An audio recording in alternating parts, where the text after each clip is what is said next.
Is there any advice that you could give people who are starting out in drop knee? I would say watch some videos or watch some bodyboarding videos. That's what I used to do. Cool. You mentioned to me about how you used to sit back on your knee, and now you have what I call a more open stance. Can you talk about the transition? That's gonna be it. When I started, I sat back very far because I was pretty small, pretty young.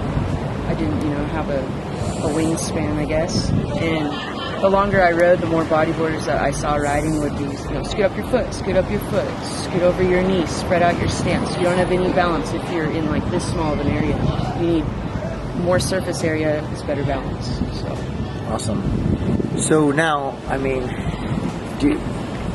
angle-wise, like I noticed that Nick Wynn angles his foot in a little bit. Yes. And I don't think most people see that unless you're watching it in slow motion.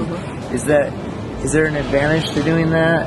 Is that something that you I do notice as well? he does it more on switch, so I think it's a good way to learn switch because when you turn your foot in, it kind of makes your knee go in, turning your hips and your shoulders, and that's the biggest and hardest step you have to take when you learn switch. I've taught a couple people switch, and they're facing the jets or their natural direction when they should be facing the complete opposite direction, and just dip your shoulder. So I think the foot definitely helps. I've kind of taken that from Nick and tried to use that a little bit as well. So just better stylistically, if you have one elbow and one arm up. It's also, most people don't realize it, but once you learn how to hold the rail, you have better control over your board. A lot of people still try to hold the rail and still put their elbow down, which in return, if you're holding the rail this way, it means you're going this way. Okay. So basically on the way. And if you're going the opposite way, you usually want to put your foot down, your palm down, so that you can steer that way. And when they hold the rail, they don't have as much control, or when you hold the nose, you don't have as much control. And if you try to put your arm down, but you're still putting your elbow down, what it does is it transfers your weight the opposite direction. You want to be going that direction. So style didn't just come from it looks better. It's a functional thing as well. Okay, if I have my left elbow on my board and my right hand up, I have a ton of leverage.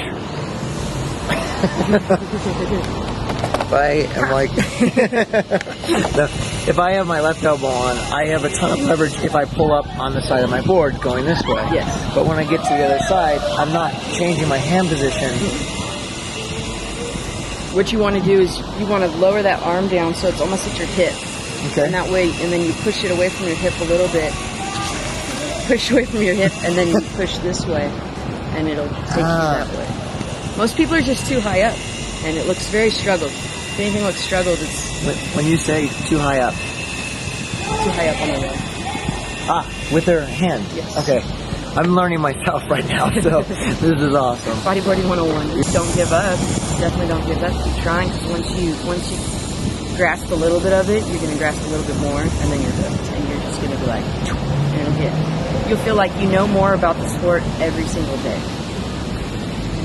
Not the sport, but the win. And tell everyone what national championships, world championships. Tell us about your. Let's see. When I first competed in '97, I won first place women's. And in '98, my friend won, and I was just like, never again. So I won. She really motivated. I think I picked up first, and she picked up the next level first. So then I went with that, and I learned a lot of things from her, and I just wanted to make sure I was on top for the next however many years, and I was on top for a good, I want to say 7 years at this time. Awesome. At least. And then that was just females, and then I took it to the drop knee division. I started beating that guy Jeremy Walker that kind of taught me how to ride, so that was pretty awesome. Tell us about, you just competed recently in Spain. Oh, Spain. And you rocked on the barrel. This is not the flow rider, this is on the barrel. She rocked third place. And this wasn't with the women, this is with the men. Spain was awesome. Brand new flow barrel left. Brand new flow barrel left. We went in as wildcard events. Me, Mateo Hernandez, Matt Griffin, and Nick Wynn.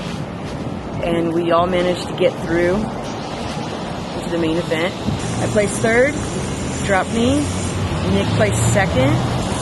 Matt Griffin placed third in prone, and Mateo got fourth. So we did really well for flying out there on our own, paying our own way, and representing the wild card. Yeah. If you have not seen her YouTube channel, it is Flow Knowledge. Flow Knowledge. Flow Knowledge on YouTube. She makes great videos with a ton of stuff from her travels and her very stylistic riding. Follow people who make YouTube videos, and it will really help your riding, and she makes some of the best. And I'm not just saying that, I actually learned from her videos, as I've learned from her today.